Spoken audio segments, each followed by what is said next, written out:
बंद कर दें उसको अगर चल रही है तो। जी बिस्मिल्लाह शुरू करें। बिस्मिल्लाहिर्रहमानिर्रहीम अल्हम्दुलिल्लाहि रब्बिल आलमीन वस्सलातु वस्सलामु व अतम्मु व तस्लीम अला सय्यिदिना व नबीना मुहम्मद व अला आलिहि व सहबिहि अजमईन अम्मा बअद फअऊज़ु बिल्लाहि मिनश शैतानिर रजीम बिस्मिल्लाहिर्रहमानिर्रहीम वलिमन खाफ़ मक़ाम रब्बिहि जन्नतान फबिअय्यि आलाइ रब्बिकुमा तुकज़्ज़िबान सदक़ल्लाहुल अज़ीम। Allah subhanahu wa ta'ala mentions in the Holy Quran that the one who fears, who has fear in their heart, that they are granted 2 paradises, 2 Jannah. Now, we're going to expand upon the meaning of what khawf in Allah subhanahu wa ta'ala is. A person in their life lives between 2 states. One is in hope and one is in fear. One is in ruju and one is in khawf. But they are both bridges between each other. That one can be in a state of fear, but then that fear can then drive them towards hope. And we have many of our awliya, many of our ancestors that treaded upon this earth that were great examples for us. Now, as Allah subhanahu wa ta'ala mentions in Surah Al-Waqiyah, as-sabiqun was-sabiqun, that those that lead in the way, what about those that lead in the way? That sullatun min al-awwalin wa qalilun min al-akhirin. That before you there will be multitudes, there will be multiple generations, multiple examples of them. And then in later times there will be fewer of them. Now the ulama said that there's 2 interpretations, that as you get closer to Qiyamah, that you get fewer and fewer people who have the khawf of Allah, who have the remembrance of Allah subhanahu wa ta'ala, so you have fewer examples. Another interpretation is that when you're living in your present, you don't know who is going to be the wali of Allah. It doesn't become evident to you in your lifetime. That those that have passed away, we've got 10,000 years, 20,000 years of human history, that we know about these being recorded. You can go to certain places in the world. You go to Yemen, you will see Sayyidina Hud alayhi salam's grave. You go to parts of Philistine, you will see certain Anbiya and their graves. And then you go to places like Baghdad, you go to Ajmer Sharif, you will see some of the awliya, their graves over there. But in our time, we don't really see that within us. It doesn't become very clear to us. Now, one story that I want to share with you, which is about a real person. You can go visit their resting place in Baghdad Sharif, but their story is about how the khawf gave hope to them as well. This person, they were, a well-known highway robber. That they would rob the caravans that would go through Kufa, that would go through the desert, and they would steal all the goods of people.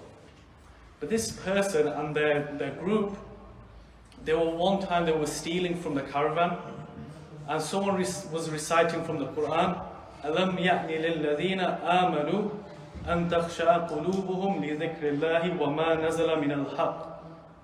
That has the time not come that your heart be humbled in the dhikr of Allah, in the remembrance of Allah, okay, and that the truth has now been revealed to you, i.e. the Quran has been revealed to you. Now this person, upon hearing that, later on they became one of the greatest, people of Allah subhanahu wa ta'ala. A person called Fudayl ibn Iyad, radiallahu ta'ala, reached a very, very high station. Not only did he just, stop doing his highway robbery, stop all of his, bad deeds that he was doing. Even there was a Jew that said to him, I will never forgive you.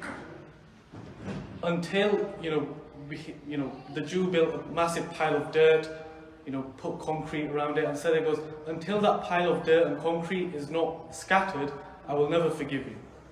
Okay, for some of the stealings that he had done in the past. Now, Fudayl ibn Iyad, upon this, started crying, started pleading to Allah subhanahu wa ta'ala, and for 7 days, was in sujood, was praying, was reciting Quran, was fasting, and then Allah subhanahu wa ta'ala sent a hurricane, destroyed that pile of dirt, and then he said that, this is, now I've been forgiven because this is with the aid of Allah subhanahu wa ta'ala. Now, I'm not just telling you this as a story that, this is something that happened, like, once upon a time, this happened, that happened.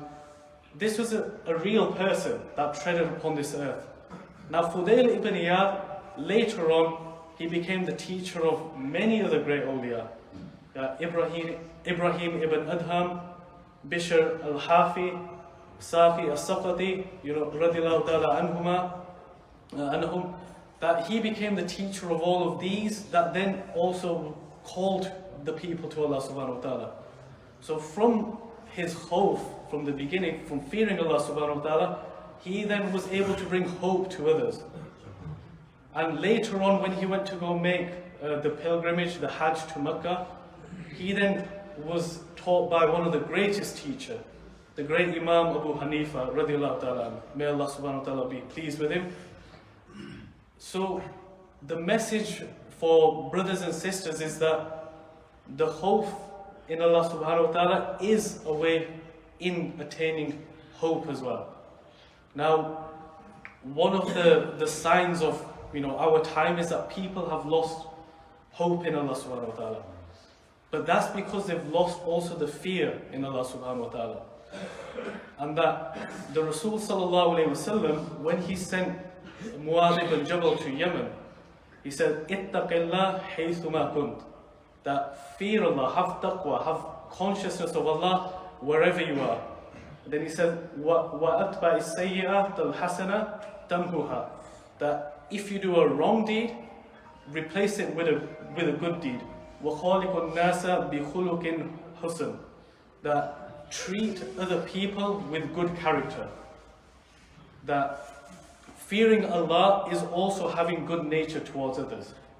Now we see that people have jealousy towards each other, hatred towards each other, causing problems amongst each other for, whatever worldly gain.